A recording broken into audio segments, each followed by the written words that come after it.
কার কার আমার মতো বৃষ্টির দিনে একটু পরপরই ক্ষুধা লাগে ঘরে বসে থাকলে। সো আর একটু পরপরে যদি ক্ষুধা লাগে আর যদি খাবার কোনো একটা বানিয়ে না খায় তাহলে কি হবে বলেন। তাই এই বৃষ্টির মধ্যে মন চাইলো হালিম খেতে, তাই ঘরেই বসেই বানিয়ে ফেললাম মজাদার হালিম ঝটপট করে।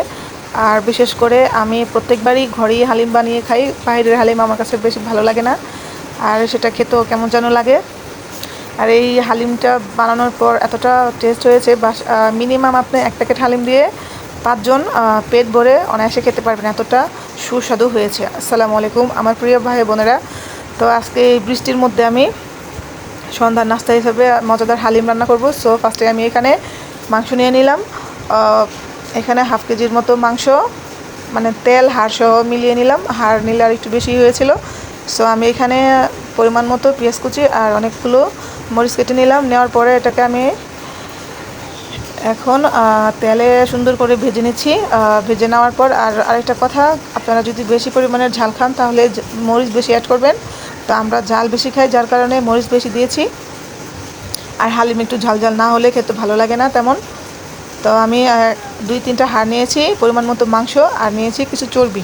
তো চর্বি দেওয়ার কারণে হালিমের স্বাদটা একটু অন্যরকম হবে। তো আমি সবগুলো মাংসই এখন সেই পাতিলের মধ্যে দিয়ে এখন ভালো করে নেড়ে চেড়ে নিব। যখন একটু মাংসগুলো ভাজা ভাজা হয়ে যাবে তারপরে আমি এটার মধ্যে মশলা অ্যাড করব। তো আমি সুন্দর করে নেড়ে চেড়ে অল্প পরিমাণে লবণ দিয়ে দিয়েছিলাম আগে, তারপরে দিয়ে দিলাম মরিচের গুঁড়ো পরিমাণ মতো, তারপরে দিয়ে দিব হচ্ছে হলুদ গুঁড়ো। দিয়ে দেওয়ার পর আবার এটাকে ভালো করে নেড়ে চেড়ে নিচ্ছি। তারপরে দিয়ে দিলাম এখানে এক্সট্রা গরম মশলা। তো আপনারা এটা চাইলে দিতেও পারেন, নাও দিতে পারেন, কোনো সমস্যা নেই। বাট আমি সবসময় হালিম রান্না করলে যত মশলা আছে আমি সবগুলো অ্যাড করি।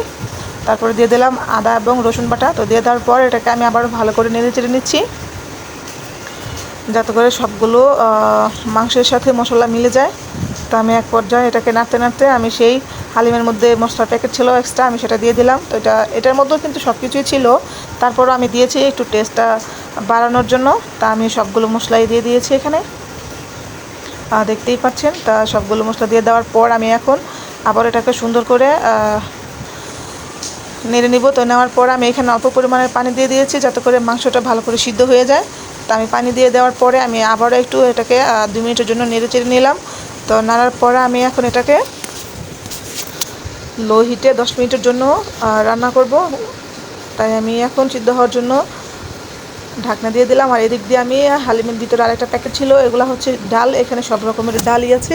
তো আমি এটাকে অনেকে এটার মধ্যে গরম পানি দিয়ে তারপরে ভিজিয়ে রাখে, যাতে করে তাড়াতাড়ি ফুলে যায়। তা আমি গরম পানি দিই না, আমি সবসময়ই ঠান্ডা পানি দিয়ে ভিজিয়ে তারপরে ঢাকনা দিয়ে ঢেকে রাখি। আর এদিক দিয়ে আমার হালিমটা দেখেন সুন্দর করে কষানো হয়ে গেছে, অনেক সুন্দর একটা গ্রান আসতেছিল মাশাআল্লাহ। তো আমি এটাকে আবারও ভালো করে নেড়ে চেড়ে দিচ্ছি। আর এদিক দিয়ে আমি সেই ঢাকনা দিয়ে ঢেকে দেওয়া ডালগুলো দেখেন কত সুন্দর ভিজে গেছে। আমি এখন আরেকটু পানি দিয়ে ভালো করে এটাকে গুলিয়ে তারপর আমি মাংসের মধ্যে দিয়ে দিব। তা যে দেখতেই পাচ্ছেন আমি সবগুলো ডালই মাংসের মধ্যে দিয়ে দিয়েছি। তো এক পর্যায়ে আমি সবগুলো দিয়ে দেওয়ার পরে আবার এখন ভালো করে নেড়ে নিব। আর এখানে 1 কেজি পরিমাণের মতো আমি পানি দিয়ে দিয়েছি, আর কোনো পানি অ্যাড করব না। এটাই আপনার অনবরত লাড়া লাগবে, তা না হলে পাতিলের নিচে লেগে যায়। তো আপনারা কারা কারা আমার মতো বাসায় হালিম রান্না করে খান?